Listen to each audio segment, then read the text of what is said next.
Evolution is over and we officially have a new women's world champion in Naomi, and it is awesome. I'm Brandon, this is Wrestling Talk, and holy shit, Evolution was insane. From top to bottom, it may have been WWE's most consistently entertaining PLE of the entire year. Honestly, all of the matches ranged from good to great to iconic. And yes, I'm talking about that main event between Rhea Ripley and Io Sky that ended with a bang when Naomi shocked the world and cashed in on the Raw World title instead of the SmackDown World title. I love this. This is an example of WWE blowing things up in a good way. Was it shocking and unexpected? Yes, but it still feels earned, and it is so exciting to think about the possibilities coming out of Evolution, because for the longest time, I thought Naomi would cash in on Tiffany or Jade Cargill, probably at SummerSlam, to a point where I stopped getting excited for that possibility because it just seemed so predictable. But the fact that Naomi cashed in on the other brand's world title just opens the floodgates for a bunch of great matches, which is why I think Naomi's title reign is going to cook. Ever since this heel turn, Naomi has been on fire. Her promos are on point, the proceed with caution gimmick is great. Other than Chelsea Green, she is easily the funniest superstar in the women's division, maybe even WWE as a whole. I mean, just look at the cracked out smile she had when she won the world title. We are in for an absolutely unhinged title reign, and I'm here for it. So what I want to do in this video is actually two things. One, I want to fantasy book Naomi's entire title reign. And two, I want to speculate as to who's going to be the one to dethrone her. And I think the answer might surprise you. Might. So let's get started. So to start things off, we are only a few weeks away from SummerSlam, where Naomi is going to defend the title against Rhea Ripley and Io Sky in a triple threat. Rhea and Io want revenge for Evolution, Naomi just wants to shut them up. This match is gonna cook, and Naomi is absolutely going to win. No shot is she going to lose her first title defense. Moving on to the next PLE, Clash in Paris. At Evolution, Stephanie Vaquer won the Battle Royal, confirming her for a world title match. I don't know if WWE confirmed this yet, but I think it's going to be restricted to her brand's world title, much like the Queen of the Ring tournament. So because of that, I think this match also writes itself. Stephanie Vaquer versus Naomi. When you look at the women's lineup on Raw, the two biggest names to dethrone Naomi are Rhea Ripley and Stephanie Vaquer, which is why I would get both of these matches out of the way right out of the gate. Rhea doesn't need a title right now, and I don't think Stephanie Vaquer needs a world title just yet. I feel like WWE would rather have her be the IC champion first, and again, it would be way too soon to take the title off of Naomi, who I think is going to put on such a great title reign, because entertaining heels are always the best champions. Look at Chelsea Green or Becky Lynch. I think it's going to be great, and I don't want it to end at Clash in Paris. So for Crown Jewel, I think they're going to do exactly what they did last year, which is champion versus champion. So who do I think the WWE Women's Champion is going to be? Well, at SummerSlam, I think Tiffany Stratton is going to lose to Queen of the Ring winner Jade Cargill. That's right, at Crown Jewel, we are going to get Jade versus Naomi, round 3. This is a blood feud that has spanned the entire year, so why not make it a trilogy? WWE likes trilogies, I like trilogies, we all like trilogies. Round 1 was at WrestleMania, round 2 is at Evolution, round 3 will be a Crown Jewel when both of them are world champions. And I think Naomi is going to come out on top, mainly because if she doesn't, this entire feud has just been a blowout 3-0 for Jade. And again, I think she's going to win most, if not all of these matches by cheating, because she's a heel. And don't complain about that either, because no one was saying anything when Roman Reigns cheated every single match during his 1300-day title reign. Anyway, after Crown Jewel, the only two PLEs left for the year are Survivor Series and Saturday night's main event in December. This is where I think you could look at the Raw roster and really tell some good stories. At Survivor Series, I think the match that is the most exciting and makes the most sense given their history last year at Survivor Series is Naomi versus Bayley. Last year, before War Games, when Jade Cargill got attacked by Naomi, Bianca Belair thought it was Bayley who did it. And who stuck up for Bayley and vouched for her being on the War Games team?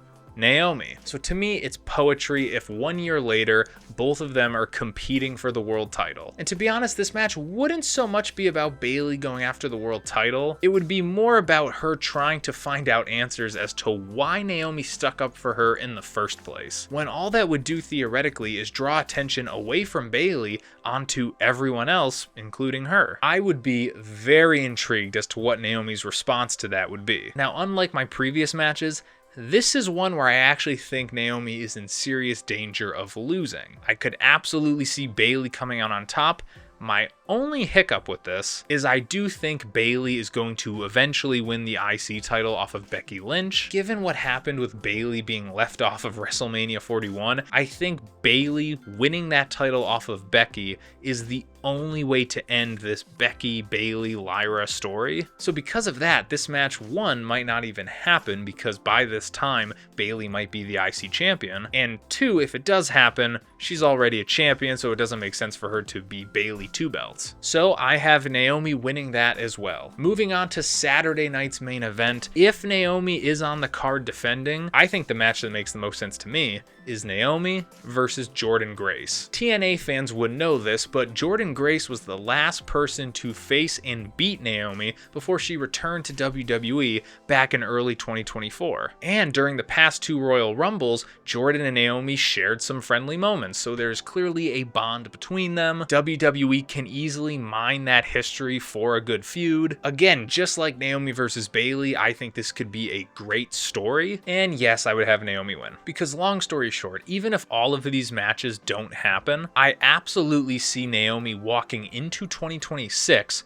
still holding the world title. I think her title reign is going to be similar to Nia Jax's, where she won the title at SummerSlam, held it to around January when she lost to Tiffany. My guess is the same thing is going to happen with Naomi. But then it just comes down to who is going to dethrone Naomi, either before or during WrestleMania. So from a booking standpoint, it's going to be either Naomi or whoever beats Naomi that walks into WrestleMania 42 as the Women's World Champion. I say that just because I don't think WWE is going to have someone beat Naomi and then someone beat that person and then they walk into WrestleMania as champion. I don't think Triple H typically changes titles that much, especially not the Women's World title. So the way I see it, you have 3 options. The first option is the safest one, and that is either before, during, or directly after the Royal Rumble, Naomi faces Rhea Ripley on an episode of Raw for the Women's World title and loses. Just like Rhea beat Liv before this past year's Royal Rumble, she could do the same thing to Naomi and then walk into WrestleMania as the Women's World Champion. Rhea Ripley is the biggest star in the women's division, no question, and to be honest, she's probably in the top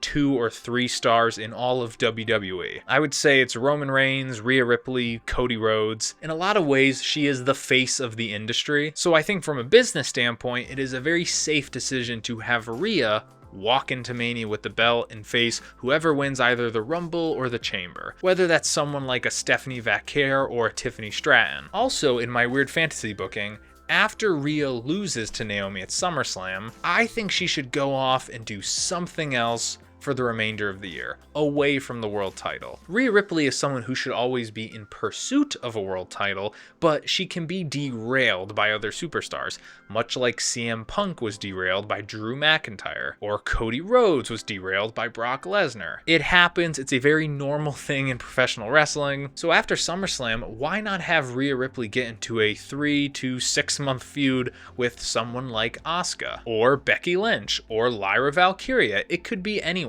Keep her away from the world title so that by the time she eventually wins it back, fans online aren't complaining as much. And I say fans online because, let's be honest, the fans in attendance are always going to be behind Rhea Ripley. That's just a fact. Option number 2, Naomi walks into WrestleMania 42 with the Women's World Championship. And she can face, again, whoever wins the Rumble or the Chamber, but it doesn't need to be a one-on-one match. Because what if at WrestleMania 42, the Women's World Championship match is a triple threat between Naomi, Jade Cargill, and Bianca Belair, the big three. Again, going back to trilogies, this would be a WrestleMania trilogy. At WrestleMania 40, the big three united to take down Damage Control. At WrestleMania 41, the big three were split. It was civil war. Bianca was off fighting for a world title, and Jade and Naomi were in this blood feud. At WrestleMania 42, you could put the button on this entire story and have all three women in the ring together competing for a world title. Maybe Jade wins the Rumble and then Bianca just politics her way into the match, whatever. It doesn't matter how you get there, but I could absolutely see this happening. The only hiccup I have with this is you're going to do a version of Jade versus Naomi at WrestleMania again, especially since they already faced each other again at Evolution, and they're probably going to face each other again at Crown Jewel. So realistically, is there going to be enough gas left in the tank to tell another version of that story at WrestleMania? Is throwing Bianca in there enough to make that interesting? And also, are you going to put Bianca in a triple threat 2 years in a row at WrestleMania? Maybe WWE doesn't care about that kind of thing, but think about it. Which is why my option 3, to me, is the most practical option right now. And again, I'm filming this the day after Evolution. I think at some point between early January and WrestleMania, Naomi is going to have a world title match against her former friend and tag partner, Bianca Belair. As I said earlier in the video, I think the person who will eventually dethrone Naomi will surprise you. And that's because she's not from Raw. Bianca Belair is a SmackDown superstar, and I think somehow, someway, she is going to go over to Monday Night Raw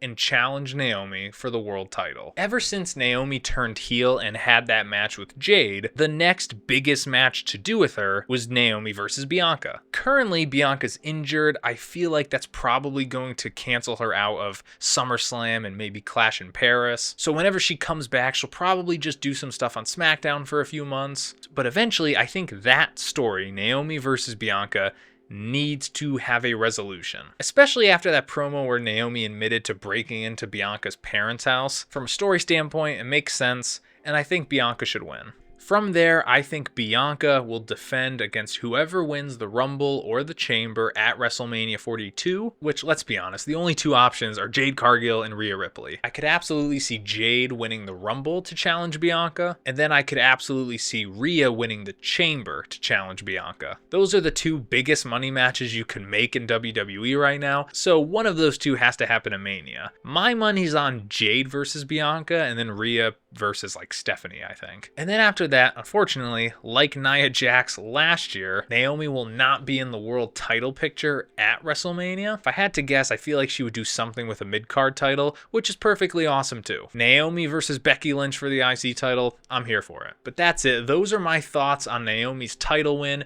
and what I think it's going to look like, as well as who I think is eventually going to dethrone her. What do you think though? Comment below, let me know. Who do you think is going to dethrone Naomi? Who do you want to dethrone Naomi? And how long do you think she's going to hold the title for? But okay, I'm done. I'm tired. I'll see you next time. Bye-bye.